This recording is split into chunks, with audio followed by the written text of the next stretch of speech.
One of the top rivalries we've had over the past years, USC. We've beat them and we've lost to them, but one thing is certain, it's always a battle. The University of Southern California is one of the most successful men's tennis programs in the history of college tennis, winning the NCAA National Championships 21 times. It featured great players from the program in the past, such as Steve Johnson, Brandon Holt, and the legend Stan Smith. The job was simple, take them down. They were ranked number 32 at the time we played them, but they have been ranked as high as number 5 the same year, so they were definitely a very dangerous team to watch out for. Furthermore, we were playing them away, which made it an extra challenge. But we definitely weren't intimidated, as when LA schools face each other, everyone's always pumped. So, after a good day of training at the courts in downtown LA, we came back looking for a huge away win. Unfortunately, I don't have the tape for doubles, but we had a very tricky match, as we suspended play at 6-5 down, 30-40 on our serve, so 2 match points down. The rain came exactly in that moment, so we had to resume the next day. And yeah, predictably we double faulted. In particular, my partner Edward did, so Eddie, if you're watching this, just remind you that it was all your fault. Nonetheless, we still clinched a doubles point on court 1 with a huge 7-6 victory. So despite our loss, we were up 1-0. On court 2, I was facing Peter Mack today. Hungarian player who has been ranked as high as 22 in the juniors ranking and 1,209 ATP. He's beaten players like Lorenzo Musetti in his juniors career, and is also ranked number 50 in the ITA college ranking. He had a UTR of 13.23. I played him once before 2 years ago and lost to him in the third. And I know he was a very tough opponent, solid on both wings and didn't give much for free. I hold quite comfortably the first game, and at this point I'm just really looking to get into the match with the right pace and intensity. As like I said before, I only played 1 point of doubles today, so I had to make sure I was warm and ready to go. As you can see, after holding the first game, I'm just really trying to feel the ball. We're moving each other around quite a bit, but without taking too much risk. He leaves this ball hanging, and I'm able to step in and hit this forehand winner. I win the next point too to get the deuce point, and after this heavy second serve, he misses the next ball to give me the break. I knew as the match went on he would miss less and less, so I really had to treasure this break. However, I don't, as I shanked this backhand to go love 40. Really a tough turnaround after a break that I didn't really have to work too much for. But unfortunately I did make too many mistakes this game, and that's why the score was the way it was. After moving him around with the forehand, I go for the inside in, but I miss it in the net. So we're back on serve. I figured that before pulling the trigger, I would have to play very deep to make him miss or play short. And that's what I did this point, which paid off. I win the next point too, earning 3 breakpoint chances. This point though, I'm behind straight away, after his good first serve, so I knew that I just had to be patient and work to flip the point. I really didn't expect to be a breakup or even have breakpoints this early on, because I knew he was very tough, and last time I played him, I had a hard time breaking him. After hitting this half-slice sitter, or whatever you call it, he once again unexpectedly throws the point away and gives me the lead. Now that I had the chance to consolidate again, I had double the focus on winning that game.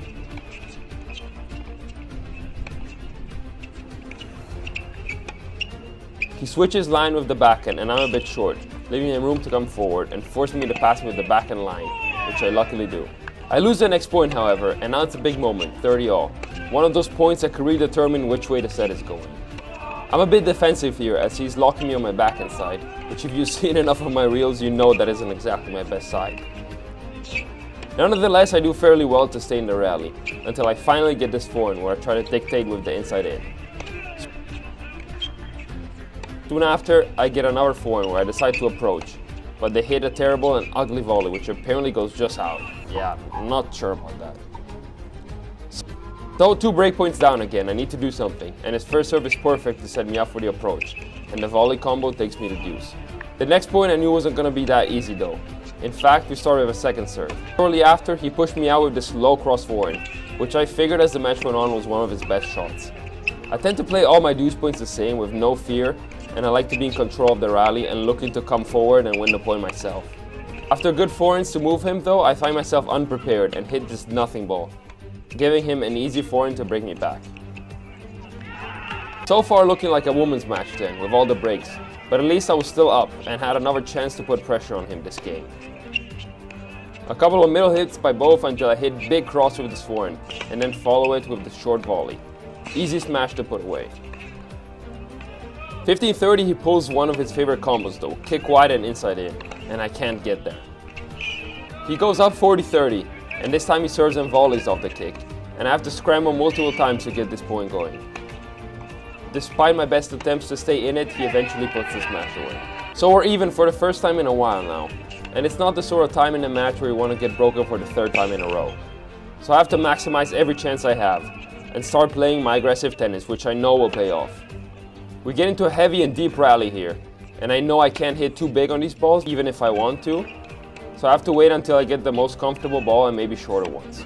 After a good inside out, I follow the next one to the net, and he misses the lob. Fast forward to the next game after I hold, and it's yet again another 30-all. And since we start from second serve now, I knew I had the chance to be an advantage if I was aggressive from the start. Going big with the forehand more and more times, until this down the line forehand gives me the volley to put away. As usual, I get a kick wide first serve, the next point, and this time I stay fairly deep with my first two shots, leaving me not to be on the run straight away, as usual. However, this forehand is just a little bit too low and stops right on the net straps. Guess where he served on deuce point? Yep, kick wide. I wish I could do something with that information, but the reality is with my wrist issues I've been having, it's difficult for me to go line on that kind of ball or put pressure, so I can only really make sure I'm ready for it. Anyway, once in the rally, we exchange a couple of backhand slices each before I play this inside out, and luckily he just misses the backhand cross. I think in general I was playing fairly well up to now, just too inconsistent at times, but definitely on the right track. And I like that I was aggressive most of the time, but also smart when I was in defense to stay deep and wait for the chance to flip the point. Here, we once again go into a slice exchange, but it doesn't last long as I miss it in the net. To make things worse, I double fault the very next point. So again, facing break points, and despite a good first serve and a solid approach, even to the wrong side, I missed the volley by a mile given the break back. I'm still up 5-4 though, and despite having just lost the game, I think the pressure remained on him, as playing this game poorly would cost him the set. So I continue playing free of mind, trying to move him aggressively and come forward. I make this volley this time, but he passes me line with relative ease.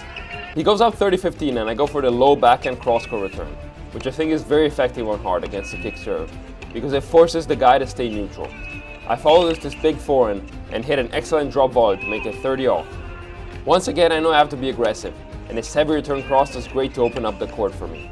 I follow the approach on the other side and once again put away the volley to gain 2 set points. The first set points plays out typically, kick wide and ball to the other side. This time I'm prepared though and I know it and make the passing shot, and despite it going middle, he misses the volley, handing me the first set. It's essential to start the second set with the right foot, and I do a good job as I go up 40-15 straight away, and he misses pretty soon in this rally. I lose the next game, however, as I temporarily forget how to hit the ball in my strings. I knew he was going to grow the second set, because he did the same last time.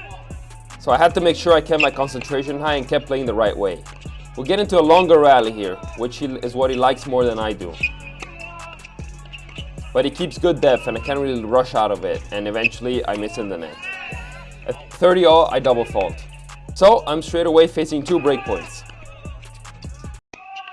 Again, as you can see, he gets good depth on his shots. And then this happens.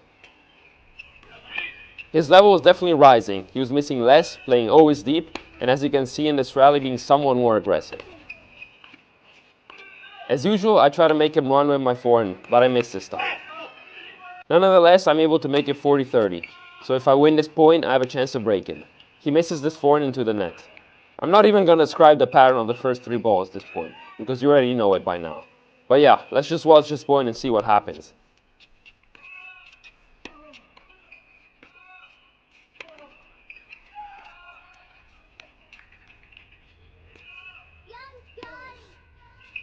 My backhand let me down here, and the points were getting tougher and tougher. Here's another point I'll let you watch.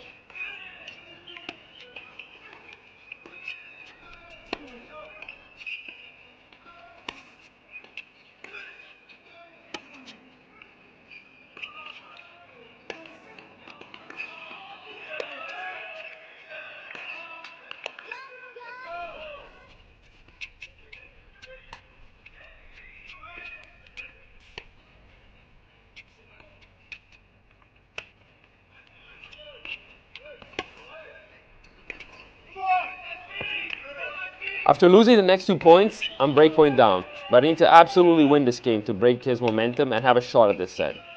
He starts being ahead straight away with this inside out on my backhand, before he switches with the slice line.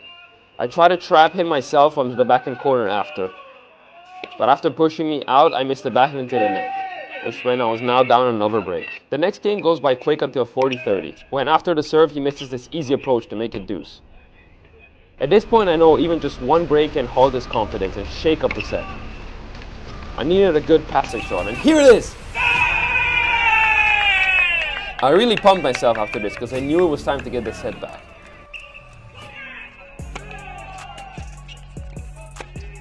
I play a good volley in the stretch here and managed to get up 30-love. He wins the next 2 points though, so 30-all. The plan remains the same, staying on his backhand corner until I have a chance to go inside in. But before I can do that, he misses the slice cross. I eventually hold, and the next time I still have the momentum as I'm up 30-love.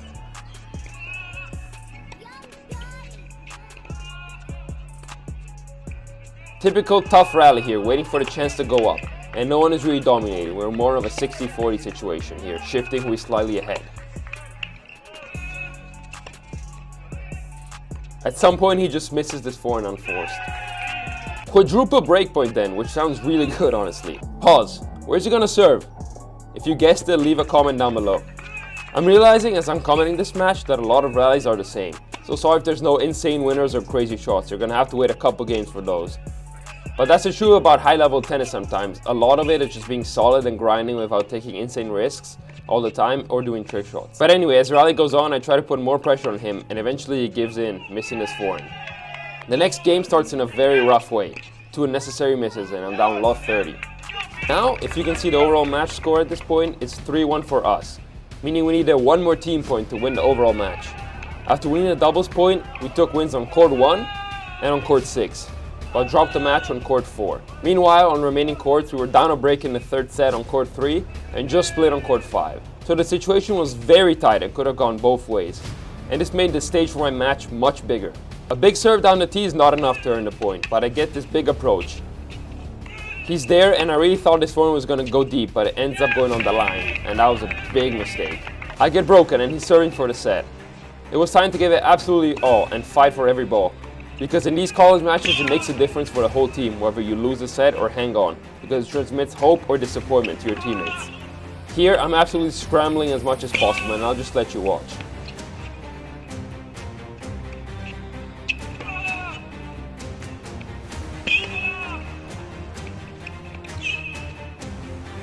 Yeah, unfortunately that goes out, and I get mad here towards somebody who's making noise mid-point. These moments are so delicate that it's sometimes tough to contain emotions. I go down 30-15, and I try to be super aggressive at this point, even to let out some frustration from the point before. And shots like this were definitely what I needed to turn the tide. I earned a double break point, and needed another bomb forehand to save the day. This time I don't waste a second and go big inside in straight away, which pays off. And I pump myself up for winning this game. Despite the rich emotions and intense competition environment, I had to remain calm and composed to some extent, to make sure I was playing right and didn't make too many brainless mistakes. Pulling the trigger like I did before is a big weapon of mine, but I also have to be smart about it. I can't do it all the time and in all situations.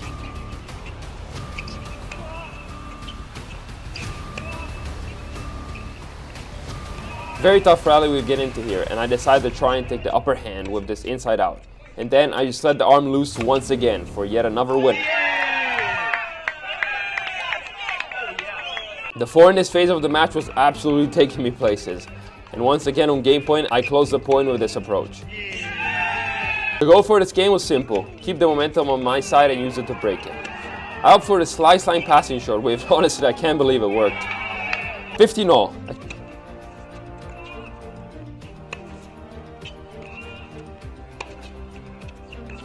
Chance for an inside in, but maybe this ball didn't have enough pace, so I overdo the target a little bit and just miss it. At 15-30, I make this pretty average return, and he shakes a little bit as he shanks the forehand. And again, at 30-all, it's a similar story. Middle return and tight forehand to the net, give me 2 match points.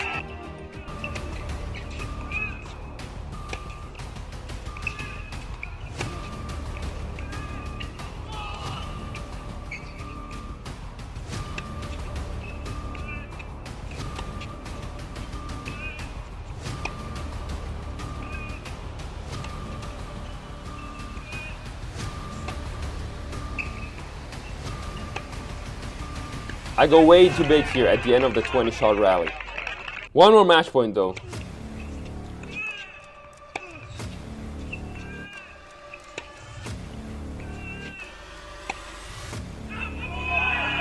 Just wide with the inside out, and that will do it. As you can see here, the ball luckily just lands outside of the sideline, and this is a huge 4-1 win for us, and it feels amazing to have clinched. Such an awesome feeling when you clinch a big match and the boys are just running to you and celebrating all together. It's honestly one of the best moments in college for me, especially after a heartbreaking loss in the third against Texas A&M where I fell short of delivering the win for the team. This one felt so good and such a relief. We also had a little celebration in the locker room and I was the last one to come in, getting ice for the trainer. And yeah, we just celebrated all together, and this was definitely a high part of my season. Stay tuned for next week's video where we play Colombia.